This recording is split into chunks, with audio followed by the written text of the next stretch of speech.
코리아 서키트 2025년 3분기 누적 실적을 스루풋 회계로 분석한 내용을 진행합니다. 매출은 14.1% 증가했고 영업이익률은 2.7%밖에 되지 않습니다. 가공비 배부 재고자산 회전율은 7.6회전이고 PBR은 3.92 상태입니다. 분석 결과 24년 3분기 분식회계 개연성 가정을 세웁니다. 구독, 좋아요 부탁드립니다. 스루풋 회계로 분석한 결과입니다. 매출은 6,081억 원으로 14.1% 증가했는데 매출 재료비는 2,317억 원으로 무려 79.5%가 증가했습니다. 그 차이가 65.4%로 크게 납니다. 그래서 여기에서 원재료 가격이 급상승했던가 또는 판매 가격이 하락해서 덤핑 가격으로 매출은 늘렸는데 매출 대비는 늘어난 거 아니냐, 이렇게 추정해 보겠습니다. 스루풋율은 61.9%로 13.9%나 크게 내려갔습니다. 마진율은 줄었는데 이익은 증가했다. 이게 무슨 사건일까? 운영 경비가 3,599억 원, 전년도 비해서 무려 18%나 줄였습니다.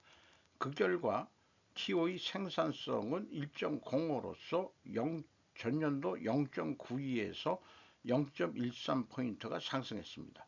전년도 영업적자 349억 원에서 흑자 전환으로 164억 원이 됐습니다. 146.9% 전환이익이 발생됐습니다. 그리고 원가회계는 뒤에서 얘기하겠지만은 원가회계 영업이익보다는 79억 5,200만 원이 적은 수치입니다. 이것은 가공비 배부 재고자산이 증가했기 때문입니다. 스루풋 영업이익률은 2.7%, 원가회계 영업이익률은 4%로 스루풋은 적게 나오게 되어 있습니다. 다시 한번 글로 정리한 것을 읽어보겠습니다. 스루풋 분석 1의 매출 증감률과 매출 재료비 증감률이 65.4%나 차이가 나는 경우는 처음이다. 원인은 판매 가격과 원재료 가격 변동폭이 매우 컸다고 1차 추정해 볼 수 있습니다. 흑자 전환의 원인은 운영 경비 감소가 핵심입니다. 여기서 보면은 그래서 Q1 이런 질문을 하게 됩니다. 운영 경비를 어떻게 줄였을까? 원가 회계 손익입니다. 여기서 볼 수 있는 것은 원가 회계상으로는 매출 원가가 낮게 증가한 것이 흑자 전환의 핵심이죠. 매출이 14.1% 증가했는데 매출 원가는 3.5%밖에 증가 안 했다. 이게 핵심으로 나옵니다. 판매 관리비는 거의 변동이 없죠. 0.6%밖에 증가하지 않았습니다. 그럼에도 불구하고 원가 회계도 영업 흑자로 전환이 됐습니다. 그래서 이 두 번째 질문은 매출 원가 감소를 어떻게 실현했을까? 이렇게 또 물어보게 될 수 있는 거죠. 첫 번째 질문은 운영 경비를 어떻게 줄였을까? 원가 회계상으로 나올 수 있는 질문은 그럼 매출 원가를 어떻게 줄였을까? 이게 이제 관심 사항으로 분석에 들어가 봐야 되겠습니다. 우선 재고자산 명세를 보면은 3분기 가공비 배부 재고자산이 750억, 연초보다 134억 5,500만 원이 증가했고 전년도에는 45억 2,300만 원이 증가했었습니다. 여기서 이 크게 설명할 부분이 있습니다.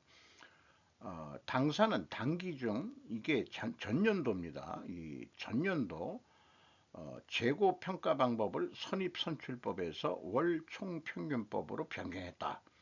그러면은 이 월 총평균법은 이동평균법이라고 봐도 될 것입니다. 그리고 당사의 제품 출고의 출고 형태는 VMI, 벤더 매니지드 인벤토리 거래 등으로 제품의 생산 시점에 관계없이 출고되는 경우가 빈번하며 동종 업계의 주요 업체 또는 가중평균법 또는 총평균법의 제품 원가를 평가하고 있습니다. 뭐 이렇게 됐는데 좌우간 이 평가 방법을 줄여서 그 변경을 해서 재고 자산이 7,700만 원, 매출 원가가 7,700만 원 감소했다. 이런 정도 차이뿐이는 안 납니다. 평가 방법을 변경했다 하더라도 비용의 성격적 분류, 분석 내용, A 재고 자산의 변동이 마이너스 225억 9,800만 원, 재고가 증가했다는 뜻이고요. 원재료와 소모품 사용액이면은 이렇게 표현되어 있으면은 A 재고 자산의 변동은 WCAI 가공비 배부 재고 자산이어야 합니다. AB를 더한 MC 매출원가 재료비는 2,237억 원, 78.1%나 크게 증가했습니다. 운영경비는 18% 반대로 줄였습니다.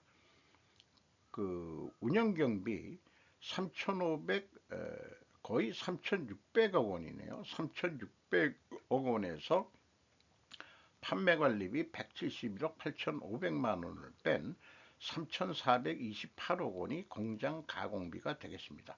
가공 비율은 59%, 전년도하고 76% 이렇게 크게 차이 나는 공정이 세상에 있느냐? 이게 좀 이상합니다. 이런 얘기입니다. 이런 차이가 있을 수 있느냐? 어쨌든 생산 재료 비율이 17.3%가 상대적으로 증가를 했습니다. 여기서도 우리는 원재료 가격이 급상승했다라고 2차 추론을 해볼 수 있겠습니다.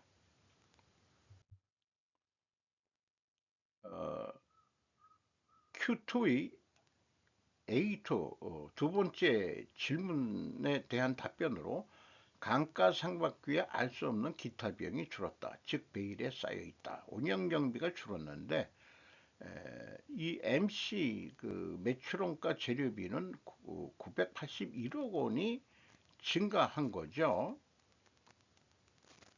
이것도 좀 신뢰가 안 갑니다만은 어쨌든 비용 절감은 뭐가 많이 줄었느냐? 감가상각비가 팍 줄어들었네요. 이렇게 급격히 어떻게 줄어들 수가 있는지 정액법으로 내려간다고 했을 때 이게 어떻게 이렇게 줄어들 수 있는 건지 그걸 잘 모르겠어요. 그 다음에 기타 비용이 570억이 줄었습니다. 3분기에 1281억 원이었던 금액인데 이게 711억 원으로 570억 원이나 줄었는데 이것 때문에 흑자 전환으로 된 게 이게 핵심이 이걸 것 같아요. 이거 같은데 이 내용이 뭐냐? 안 알려주겠다 이런 얘기가 될 것 같습니다. 공시를 하면 뭐 하는가? 자기네들은 그 내부적으로 왜 우리가 흑자 전환이 됐지? 이런 회의를 분명히 할 것 같아요. 그래서 이 회사는 또 잘못된 게 표현은 가공비 배부 재고 자산이 기준인데 갭이 있어요. 그 갭이 있는데 결국 그 전체 재고 BWCI의 증감액을 빼주면은 일치를 합니다. 그런데 전년도에는 638억 원이나 차이가 있습니다.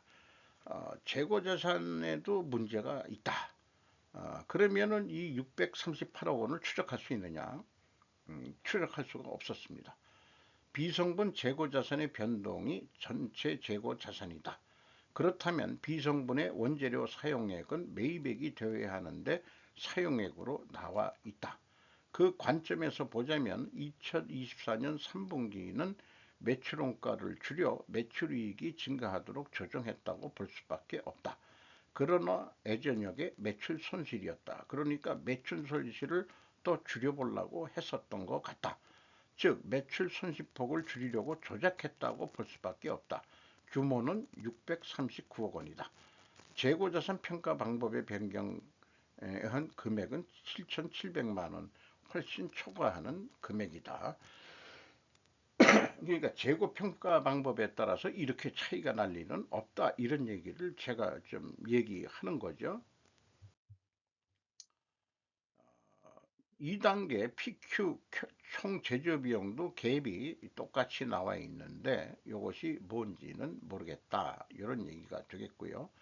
현금 흐름표 상에서도 올해 3분기는 마쳤지만은 전년도 3분기는 현금 흐름표 상으로도 맞지가 않습니다.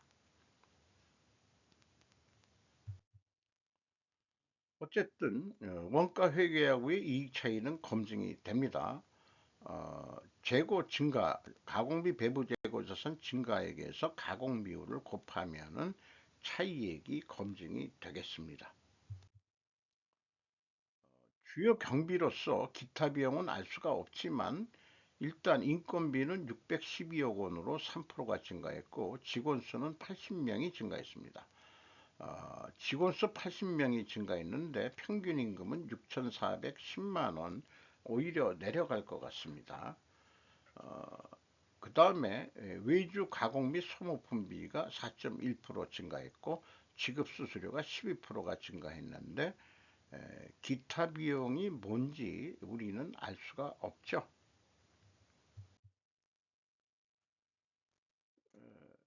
경영평가 지표로서 재고 회전율이 7.6회전으로 내려갔습니다. 스루프율도 내려갔습니다. 동일 방향으로 내려가면은 투명하게 가정을 세웁니다. 총 자산 회전율은 3분기가 0.75라고 기준을 세운다면은 총 자산 회전율은 올라갔습니다. 영업 구매 평가 지표로서 매출 채권 수금 속도는 3.5회전 전년도보다 느려졌습니다. 매입 채무 지급 속도도 전년도보다 느려졌습니다. 어, 그 본인들이 수금하는 것보다 협력업체에 대금 주는 속도는 빠르다는 것은 바람직하다고 볼 수 있겠습니다. 어, 두퐁 자본 회수율 5%로 16.1% 상승했습니다. T 회전율 매출 나누기 자본 총계 1.87로 상승을 했습니다.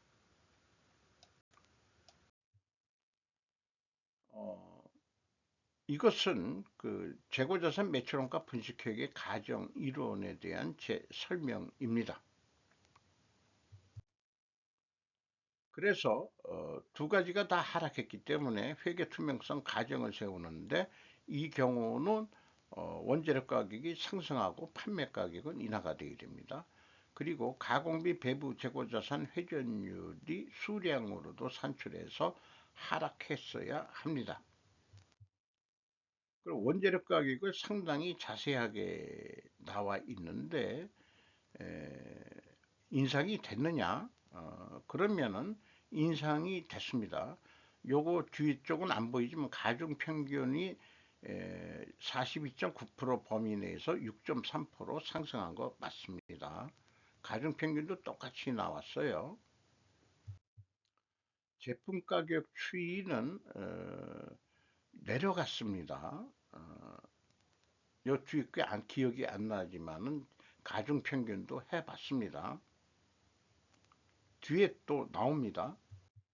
그래서 자, 1차 출원은 원재료 가격 급상승, 두 번째도 원재료 가격 급상승, 그리고 동일 방향이라서 투명하게 가정을 세웠는데 이것을 입증하려면 원재료 가격 상승, 판매 가격 하락.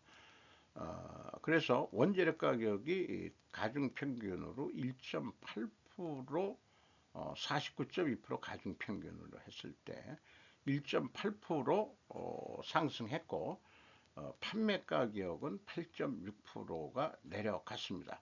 입증은 패스가 되겠습니다. 올해가 그렇다는 얘기고 3분기는 분식회계 개연성 가정을 세울 수밖에 없습니다. 2025년도에 정상 궤도로 다시 수정을 했다. 이렇게 볼 수도 있을 것 같네요. 현금 흐름 경영 평가 지표로서 그 1번 EAT 세후 현금 순이익 413억 벌었습니다. 원가 당기 순이익은 189억 원인데, 두 번째 EMS 영업을 통해서 번 돈은 5억 9,300만 원밖에 되질 않습니다. 최종 38억 5,100만 원 돈을 벌었다고 볼 수 있겠습니다. 잉여 현금으로는 채권자한테 259억 9,400만 원을 갚았습니다.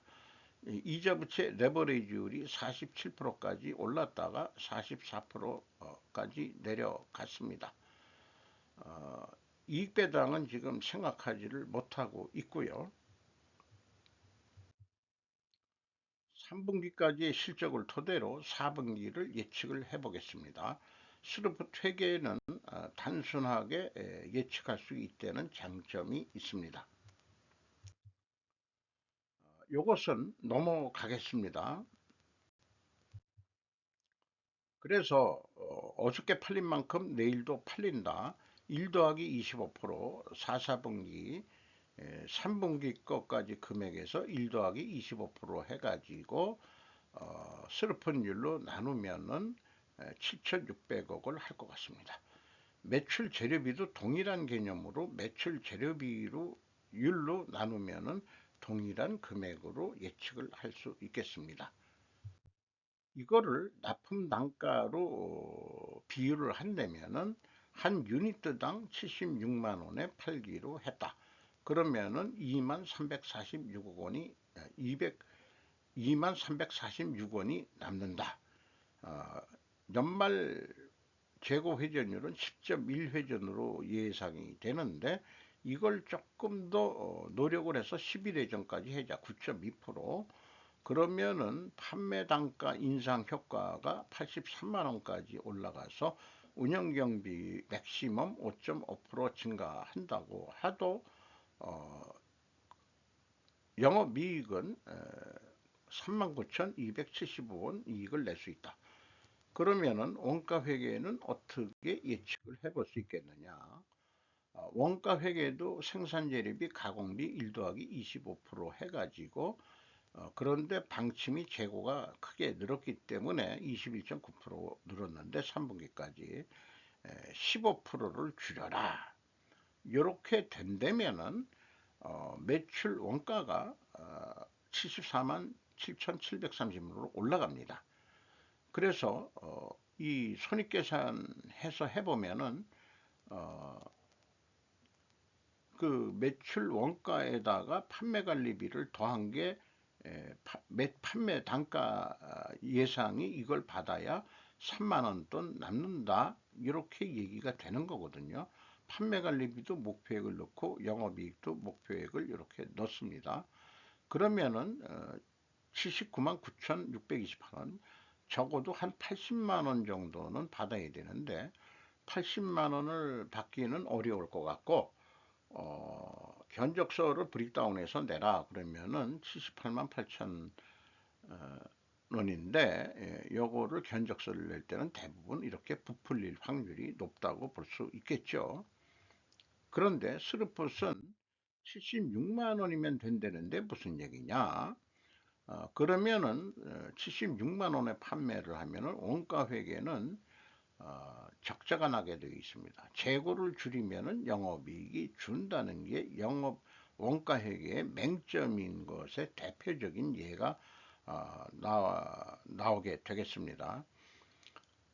그래서 이익을 내자 그러면 매출을 더 해야 된다고 재고 회전율 증가율 만큼 매출의 9.2%를 증가시켰다. 그러면은 그때 가서 남는 게 재고는 24.2% 줄고요.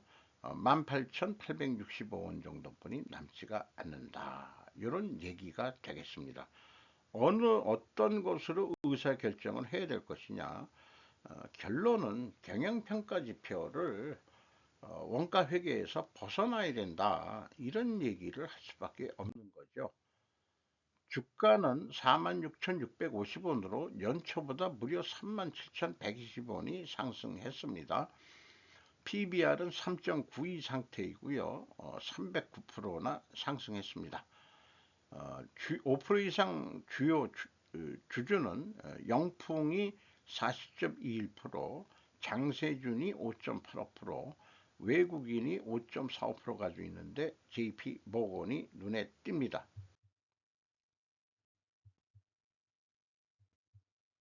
이상 마치도록 하겠습니다. 스루풋 회계가 21세기 골든 회계가 되기를 바라면서 마치도록 합니다.